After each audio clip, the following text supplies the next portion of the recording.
Hello everyone, welcome back to my channel Shiksha competition. और यहाँ पर मैं आपके कुछ क्वेश्चन जो होते हैं बच्चों के कि नेट होता क्या है, या नेट के बाद हम कौन कौन सी जॉब हैं जो हमें मिल सकती हैं नेट पास करने के बाद, और नेट पास करने के लिए हमें कितना समय चाहिए, किस प्रकार का सिलेबस रहता है, पीएचडी करने के लिए क्या हमें पास करना पड़ता है, पीएचडी के लिए क्या क्या क्वालिफिकेशन होती है, नेट के लिए क्या क्या क्वालिफिकेशन होती है, एज लिमिट वगैरह।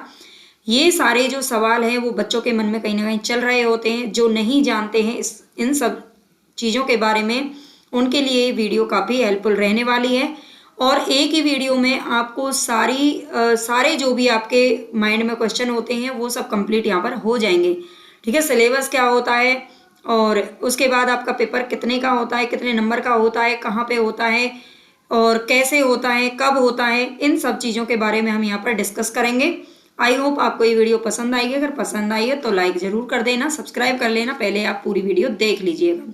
सबसे पहला जो क्वेश्चन होता है माइंड में बच्चों के में, वो होता है कि नेट क्या है। जो नेट के बारे में नहीं जानते हैं, जिन्होंने नेट के बारे में, ज़रूरी नहीं है कि हर कोई बच्चा है, मान लीजिए कि अभी वो पोस्ट ग्रेजुएशन कर रहा है या ग्रेजुएशन में है, आगे की वो अपनी राह बनाना चाहता है कि उसे किस फील्ड में जाना चाहिए, है ना, और उसने मन बना लिया है कि उसे टीचिंग लाइन में जाना है, तो उसके लिए ये जानना बहुत ज़रूरी है। क्योंकि जो नेट जेआरएफ या पीएचडी है, ये अगर शिक्षण के स्तर पर देखें तो ये उच्चतम स्तर का जो पढ़ाई है वो होती है एक तरीके से। ठीक है, तो यहाँ पर हम सबसे पहले समझ लेते हैं। बिल्कुल मैंने यहाँ पर लिख भी दिया है ताकि आपको कोई भी प्रॉब्लम ना हो, क्योंकि बोलने से सिर्फ आप सारी चीज़ों को नहीं समझ पाते, इसलिए मैंने यहाँ पर पूरा कुछ है जो सब कुछ बिल्कुल एकदम अच्छे से क्लियर कर दूंगी।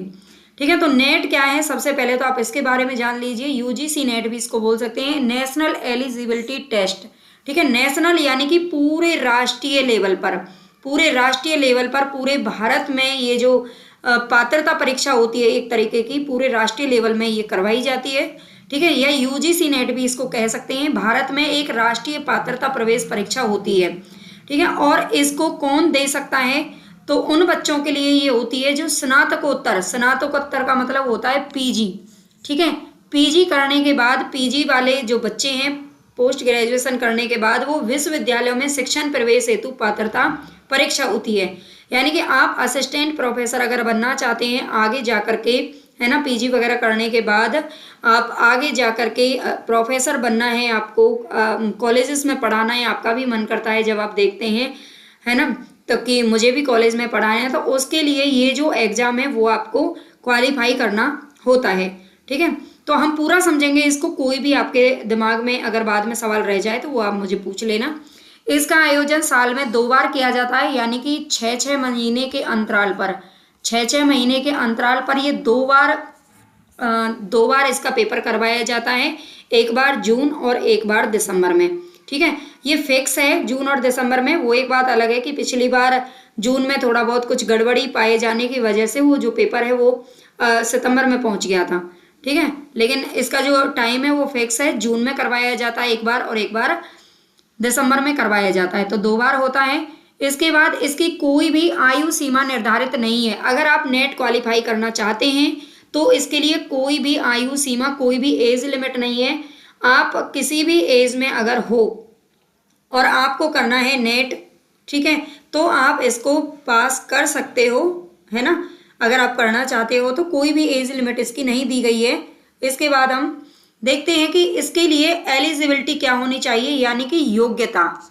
ठीक है, सबसे बड़ी बात होती है कि योग्यता। अगर आपको नेट पास करना है तो आपके लिए क्या क्या क्वालिफिकेशन होना जरूरी है। तो मान्यता प्राप्त विश्वविद्यालय से आपने मास्टर डिग्री, यानी कि आपकी जो पोस्ट ग्रेजुएट है, ठीक है, पोस्ट ग्रेजुएट मैं पूरा लिख देती हूँ यहाँ पर ताकि आपको, पोस्ट ग्रेजुएट, अगर आपकी पोस्ट ग्रेजुएट कंप्लीट है ना, और उसमें 55% अंक आपके उसमें कम से कम होना चाहिए।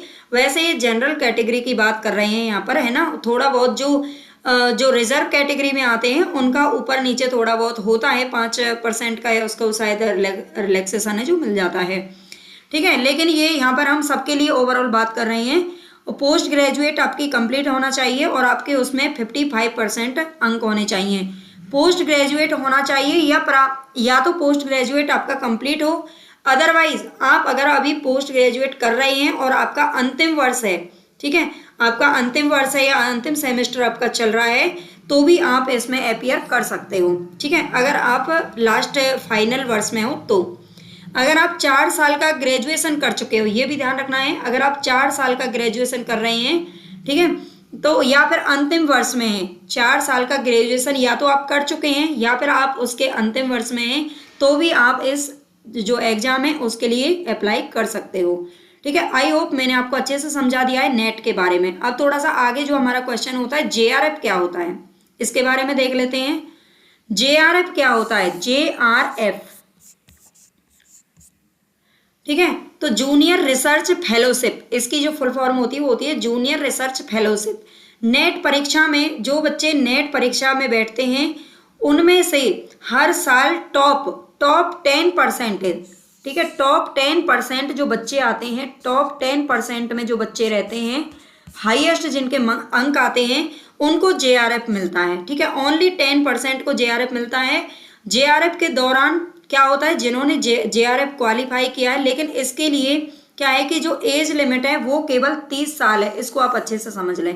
अगर आप 30 साल से कम हैं, अगर आपकी जो एज है वो अभी 30 साल से कम है, तो आप जेआरएफ कर सकते हो, है ना, आपको ज़्यादा मेहनत करनी होगी थोड़ी सी, और आप जेआरएफ के लिए वहाँ पर क्लियर कर सकते हो। लेकिन अगर आप 30 साल से ओवर एज हो चुके हैं तो आप केवल नेट पास कर सकते हैं, ठीक है, नेट के लिए आप अप्लाई कर सकते हैं और केवल असिस्टेंट प्रोफेसर या पीएचडी आप कर सकते हो, ठीक है। तो जेआरएफ करने के बाद क्या होता है, जेआरएफ के दौरान छात्रों को पहले 2 साल 31,000 रुपये प्रति माह, ये 2024 के डेटा के अनुसार है, पहले थोड़े कम मिलते थे, 2024 में उनको थोड़ा सा इंक्रीज कर दिया गया।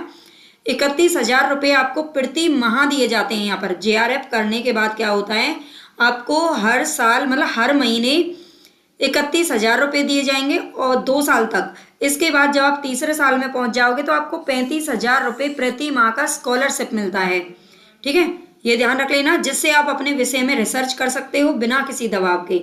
मतलब आपको ये नहीं रहेगा कि आप 3-4 साल 5 साल अगर आपने रिसर्च कर रहे हो तो आपको फिर ये टेंशन रहती है ना बच्चों की कि भाई अब हमारा मतलब घर का खर्चा कैसे चलेगा, या जिनकी शादी भी हो चुकी होती है उनका परिवार कैसे चलेगा, नहीं भी हुई होती है तो बहुत सारे बर्डन होते हैं, ठीक है।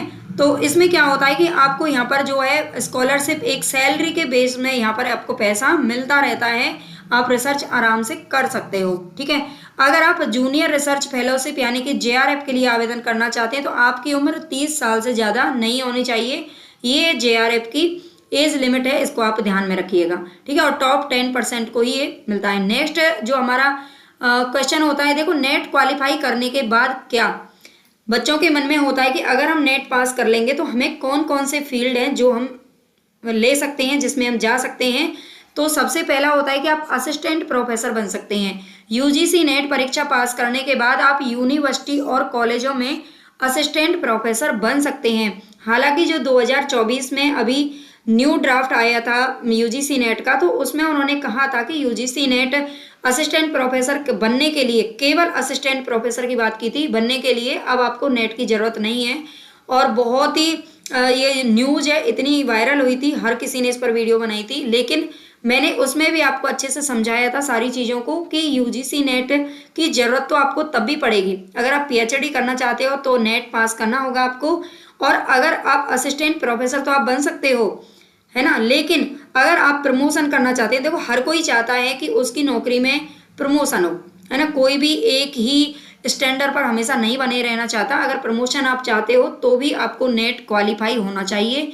जो पीएचडी के बंदे होंगे या जिन्होंने नेट पास की होगी उन्हीं का ही प्रमोशन होगा।